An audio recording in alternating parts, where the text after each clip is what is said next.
A famosa consultoria McKinsey soltou um artigo recentemente dizendo que sim, é possível medir a produtividade das pessoas desenvolvedoras. Mas será que é possível mesmo medir produtividade em um trabalho do conhecimento? Nesse vídeo eu quero destrinchar um pouco mais esse artigo, trazer algumas percepções minhas e também falar um pouco sobre o trabalho do conhecimento e as nuances do desenvolvimento de software. Bora lá nesse vídeo comigo? Antes de começar, não se esqueça de se inscrever aqui no canal. Sua inscrição ajuda ao canal a atingir mais pessoas, além do like e o seu comentário também, que fazem o vídeo aparecer mais para outras pessoas. Recentemente eu fiz um vídeo aqui no canal sobre produtividade de pessoas desenvolvedoras, se isso é possível da gente medir. E eu falei um pouco sobre um paper que saiu, um estudo recente que saiu, sobre dimensões de produtividade, né? Como a gente pode medir produtividade de pessoas desenvolvedoras, mas muito focadas mais em experiência de desenvolvimento, menos em quantas coisas foram entregues ou quantas coisas foram desenvolvidas, e mais em como essa coisa foi desenvolvida, se houve fricção na hora de desenvolver essa unidade de software, essa unidade de trabalho, né? Esse estudo, a proposta é trazer 3 dimensões para poder criar algumas métricas, né? Que são baseadas primeiro em percepções, ou seja, através de pesquisas de satisfação ou pesquisas com as pessoas desenvolvedoras mesmo, ou até usando workflows e alguns KPIs para você poder medir quanto que talvez um time está produtivo ou não. Mas vale lembrar que a gente está falando aqui de experiência de desenvolvimento e que, em tese, segundo esse paper, desenvolvimento com uma experiência melhor causa mais produtividade nos times, tá? Tem um paper fantástico e esse vídeo que eu fiz eu vou deixar aqui na descrição do vídeo para você poder assistir com mais calma. Mas as 3 dimensões que eu comentei são carga cognitiva, feedback loop e estado de flow. E aí, com base nessas 3 dimensões, eles sugerem algumas métricas que você pode acompanhar e aí sim você falar sobre produtividade para quem desenvolve software. Mas vamos lá, no fim do mês passado, agora em agosto de 2023, a McKinsey soltou esse artigo falando sobre essa questão de produtividade e para desmistificar isso de que não é possível medir produtividade das pessoas desenvolvedoras. E aí eles trouxeram uma série de argumentos ali nesse artigo dizendo que sim, é possível avaliar isso. E inclusive, né, óbvio, né, dentro do artigo eles usaram alguns pontos ali para poder vender produtos de consultoria que eles oferecem para essas grandes empresas. Mas esse artigo gerou várias reações de pessoas muito influentes aqui no nosso meio, por exemplo, o Kent Beck, o Giardeli Orosi, que é um dos caras que escreve o Pragmatic Engineering, que é uma newsletter muito famosa, e os dois até escreveram um artigo em conjunto criticando, né, esse post. E aí uma série de outras pessoas muito conhecidas na nossa comunidade começaram a comentar sobre esse artigo da McKinsey super polêmico. Mas por que foi tão polêmico e o que gerou, né, de estresse pra gente poder discutir até nesse vídeo aqui, virou tema aqui pra gente poder conversar. Então eu vou destrinchar algumas coisas, vou comentar algumas delas, não vou ler o artigo todo aqui pra vocês, mas eu queria trazer alguns aspectos principais que são problemáticos nesse artigo e trazer um pouco da minha perspectiva sobre esse tema. No artigo eles trouxeram alguns conceitos, né, e coisas que a gente já ouviu falar há muito tempo, por exemplo, as DORA Metrics e o framework chamado SPACE, que eu também já comentei nesse último vídeo que eu falei sobre produtividade, que são abordagens, são, digamos, frameworks para você usar e que tem métricas ali que você consegue acompanhar a produtividade, satisfação das pessoas ao desenvolver, e ali são métricas, né, que não medem necessariamente a unidade de trabalho, né? Quantas linhas de código ou quantas histórias no Gira ou no Trello a pessoa entregou. Não é sobre esse aspecto que esses frameworks trabalham, mas sim sobre o como o trabalho é feito, como é desenvolver coisas e até quanto tempo demora para uma coisa que está pronta chegar na mão do cliente. Então, nesse sentido, esses frameworks ajudam muito a gente a ter insumos para tomar decisões, para ajustar coisas dentro dos nossos times, para criar mais ferramentas, enfim, uma série de outras medidas, né, que surgem através dessas métricas que são totalmente opostas a medir o contexto individual, ou seja, quantas pessoas estão fazendo esse software significa que nós vamos conseguir entregar mais rápido ou entregar mais coisas, né? É totalmente oposto nesse sentido. Dentro do artigo, eles colocam outra definição que são as oportunidades de foco, eles chamam dessa forma meio abstrata, mas eles colocam atribuições individuais ali, medições individuais, que é isso que eu queria comentar com vocês aqui nesse vídeo. Ah, lembrando, né, esse texto não foi construído para pessoas desenvolvedoras, tá, gente? Foi construído para executivos ou pessoas que estão em cargos de C-level. E isso também é um grande problema, né? Porque chega para essas pessoas a impressão de que, poxa, então é possível medir produtividade? Então por que a gente ouve aqui de outras lideranças da nossa empresa de que é impossível medir produtividade. Então, é mais um problema para a gente lidar, né, no nosso dia a dia, principalmente a gente que lidera times ou faz parte de lideranças dos times nas empresas que a gente trabalha. A primeira polêmica que eu queria trazer aqui é essa análise de contribuição, né? É um nome bonitinho assim, né? Análise de contribuição, mas no fim eles sugerem no artigo que você utilize a quantidade de tarefas feitas no Jira por pessoas desenvolvedoras. E aí até eles tentam amenizar um pouco essa questão, falando sobre o uso de um algoritmo para entender algumas nuances ou anomalias nessas métricas. Mas no fim, o que mais me incomoda assim, nesse trecho do artigo é que existe essa confiança cega de que é possível olhar a quantidade de tarefas entregues e dizer que uma pessoa ela é mais produtiva do que outras pelo fato dela entregar mais cards no Jira. Esse algoritmo que eles citam lá, que vai tirar essas nuances, são o que a gente chama de métricas perversas, né? Ou métricas míopes. Elas são perversas porque elas pressupõem que quanto mais cards eu entregar no Jira, mais produtivo eu vou ser e que eu vou ser medido por isso, né? Eu vou ser moldado ou eu vou ser analisado ali pela quantidade de cards que eu vou entregar. E aí esses incentivos acabam sendo perversos no sentido de que eu vou pegar muito mais tarefas, talvez eu vou pegar tarefas que sejam simples, porque a quantidade importa nesse caso, e aí quanto mais tarefas eu entregar, mais produtivo eu sou como pessoa desenvolvedora. O problema dessa abordagem é que parte do pressuposto que o trabalho de desenvolvimento de software ele é indivisível e ele não é volátil, né? Como se fosse uma coisa sempre constante e que não variasse de acordo com o contexto, o ambiente, as situações, os requisitos, né? E as condições de que uma história é necessária para existir, uma funcionalidade é necessária para existir dentro de um contexto de desenvolvimento de produto. Outro problema é que a gente está tratando de pessoas, e essas pessoas podem ter imprevistos de saúde, imprevistos familiares, e que, de repente, se eu tô com uma tarefa ali e eu parar 2-3 dias por, sei lá, ficar mal de saúde, essas métricas elas vão sofrer algum problema ali na hora de fazer uma análise, porque elas vão ser influenciadas por esses dias em tese que eu estou parado, né? Não estou produzindo em tese, porque, sei lá, eu tive uma dor de barriga e não consegui trabalhar naqueles 2 dias. Então, de novo, a gente parte do pressuposto que essas métricas, elas são o lugar que a gente olha para tomar decisões sobre a definição de produtividade de um time. Isso, para mim, é muito perigoso e parte para um caminho que é quase que industrializar, né? É colocar as pessoas como recursos, né? Como se elas fossem recursos de uma fábrica, assim como uma máquina ou como um artefato físico, as pessoas acabam sendo recursos para ser utilizada dentro das empresas. Pô, Edu, mas dá pra gente pegar as anomalias e tirar esses spikes, né? Usar os percentis para olhar as métricas e tirar esses desvios que às vezes acontecem. Sim, mas a gente está fugindo de um papo que é mais necessário nesse caso, né? Por que a gente está medindo isso? Qual que é a intenção de medir produtividade? A gente quer saber a capacidade de entrega de um time? A gente quer saber se a gente vai conseguir entregar isso em algum momento? Tem alguma data limite de entrega? Algum risco operacional? Algum risco regulatório envolvido? Qual a motivação da gente medir isso? Ou a gente está só querendo polir o quanto que a gente tem de produtividade dos times em termos de métricas de vaidade, né? De dizer, olha só, a gente aumentou em tantos % a produtividade de um time depois de fazer alteração X ou Y, né? E de novo, a gente foge de um aspecto que é o trabalho do conhecimento, né? O software ser algo que é difícil de se medir em termos de unidade de trabalho. E, de novo, gente, eu já fiz isso muitas vezes, eu propus, né, essa melhoria dentro dos times de a gente definir melhor o que é um épico, o que é uma história, o que é uma tarefa, o que é uma iniciativa. E isso não quer dizer que a gente precise medir as coisas e que a gente vai achar uma fórmula mágica depois que a gente definir melhor as unidades de trabalho e que as métricas vão funcionar perfeitamente.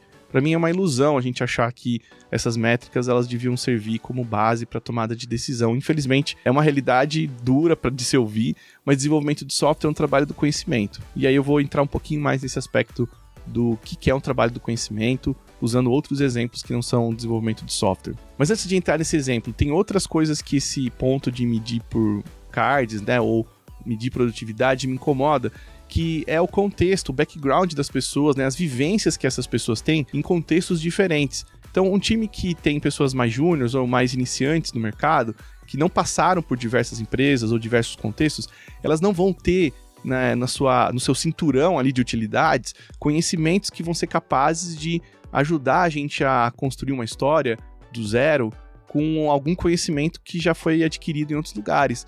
Então, esse background, né, essa senioridade, também é um contexto que a gente não pode desconsiderar na hora de usar métricas de um time. E é óbvio que, se você for para um contexto mais individual, talvez você consiga tirar esse ponto de background e senioridade, né, do desvio da métrica. Mas mesmo assim, pessoas mais seniors, pode ser que elas tenham vindo de outros contextos que não são aqueles que fazem parte do seu business ou parte do seu negócio.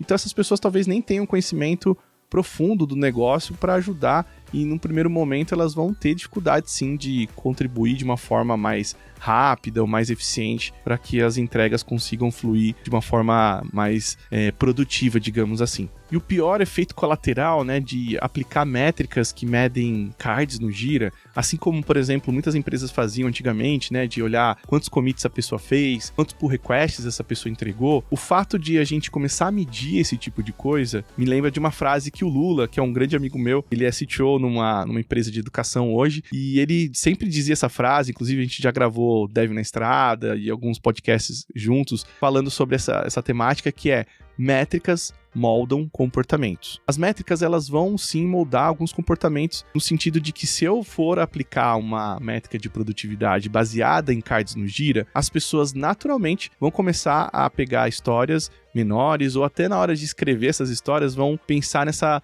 temática, né, de produtividade, e quebrar o máximo possível as histórias em pequenas tarefas, e que não faz nenhum sentido em termos de produtividade que a gente quer, né, que é gastar tempo em quebrar em mini tarefinhas, tudo muito explicado, porque no fim a gente quer medir quantas dessas tarefas esse time está entregando. Veja que essa problemática ela é muito parecida com o famoso contar quantos pontos um time entregou numa sprint. Você já deve ter ouvido isso por aí também, né? Vamos lá, pessoal, a gente entregou 50 pontos no último sprint, vamos tentar entregar 60? Eu confesso que eu já falei isso num passado distante, achando que isso faria sentido, e aí o que isso causa é que as pessoas desenvolvedoras vão começar a colocar mais pontos em histórias, porque elas vão querer atingir uma meta de melhoria artificial, né? Então, de novo, as métricas moldam comportamentos. Então, para deixar claro qual que é o meu posicionamento aqui, e aí eu vou ser muito radical aqui, talvez, nessa minha frase, mas é impossível a gente medir produtividade em desenvolvimento de software com base nas métricas que a gente usa em outros tipos de trabalho. E aí eu peço para você me provar o contrário, por favor. Vem aqui nos comentários ou me chama na DM, nas redes sociais, mas tenta me provar o contrário de que é possível medir produtividade de pessoas desenvolvedoras usando métricas como essas de Jira, throughput ou unidades de trabalho que a gente usa normalmente dentro dos times. Eu já usei diversos modelos, inclusive, né? Por exemplo, o modelo de Monte Carlo, que é muito famoso, né, nas comunidades de agilidade, que serve para a gente tirar os desvios ou desconsiderar, né, as anomalias para tentar achar uma previsibilidade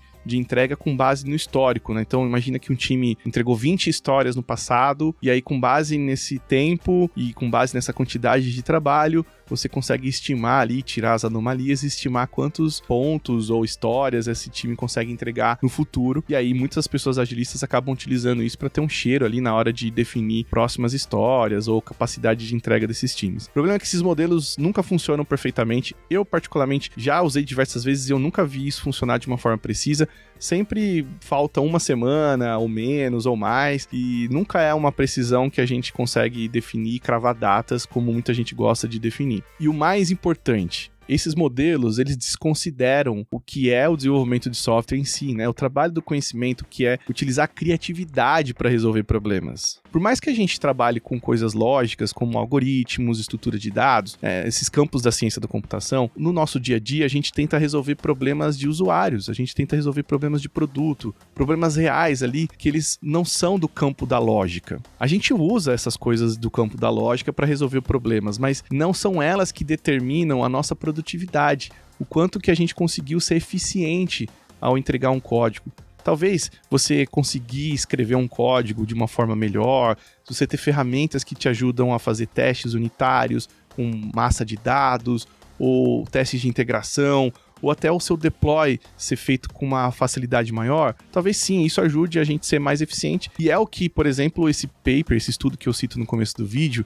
se propõe a fazer, de medir esse tipo de coisa. O quanto que a gente está percebendo que é fácil a gente entregar código da nossa main ou master para produção. Quanto que isso é mais fácil hoje, quanto tempo demora. Esse tipo de métrica, ele sim é útil para a gente ter uma noção, né, do que está impedindo a gente de entregar código com mais facilidade. Mas você quer um jeito mais fácil de você resolver esse tipo de coisa sem usar métricas, instrumentar as coisas e nada mais? Perguntar às pessoas desenvolvedoras do seu time. Se você perguntar para as pessoas do seu time, eu tenho certeza que elas vão dizer algumas coisas, alguns problemas que elas sentem no dia a dia quando elas precisam entregar software, que impedem elas de entregar software no dia a dia. Então, de repente, fazer essas perguntas, conversar com as pessoas, né, que estão lá realmente codando no dia a dia, talvez ajude a você a ter uma noção dos problemas reais do dia a dia antes de se afundar aí em métricas, usar previsibilidade e tudo mais. Acho que é um exercício muito mais rico de você fazer do que sair aplicando métricas dentro do seu time. E para exemplificar tudo que eu estou falando, né, como o software é um trabalho de criatividade, imagine, por exemplo, se a gente pegasse outro exemplo de trabalho que usa criatividade e tentasse aplicar essas métricas de produtividade que nem a gente falou no começo, né, quantidade de cards no Gira. O trabalho de música, por exemplo, né? Quem trabalha com música. Eu toco piano e teclado desde os 9 anos. Então eu sou músico já, eu vou contar aqui, deixa eu ver, não sei se eu falo, mas quase 26 anos aí que eu toco teclado, então são 26 anos aí praticando, agora nesses últimos anos talvez menos. No começo você acaba aprendendo coisas que são mais práticas ali, que são de teoria, né, que você consegue praticar, né, eu quero dizer. Então tem lá os seus cursos de teoria, de música, tem as partituras, para quem é de cifra tem as cifras. Então você tem esses artefatos que te ajudam a entender a música de uma forma melhor. Depois, com o passar dos anos, você consegue até tocar coisas de ouvido para algumas pessoas, né, que tem essa destreza aí de conseguir tocar de ouvido. Eu consigo fazer isso. E depois, num outro estágio, você começa a compor música. Então, em alguns momentos da minha carreira musical, digamos assim, eu consegui compor músicas e eu vou te falar, assim, é um negócio que surge do nada, assim. De repente, você tá tocando lá, fazendo um exercício, você fala, cara, podia encaixar uma música legal aqui. E aí, em alguns momentos, vem a melodia primeiro. E é a melodia que você tá tocando, e aí pô, ficou legal essa batida, deixa eu tentar colocar uma letra. E às vezes demora pra você tentar encaixar uma poesia, né, uma letra que bata com aquela melodia. Em outros momentos, eu consegui criar letras ali e poesias que eu falei, pô, isso aqui seria uma música animal, né? Imagina se eu colocasse uma melodia aqui. Então a forma como eu cheguei, né, no resultado ali final, que é criar uma música do zero, ele variou de diversas formas ali durante esse período que eu fui músico, assim, né, minha segunda carreira aí, tirando o desenvolvimento de software. Então ela variou alguns momentos, né, alguns momentos eu criava as melodias, e outros eu criava primeiro a poesia, a letra.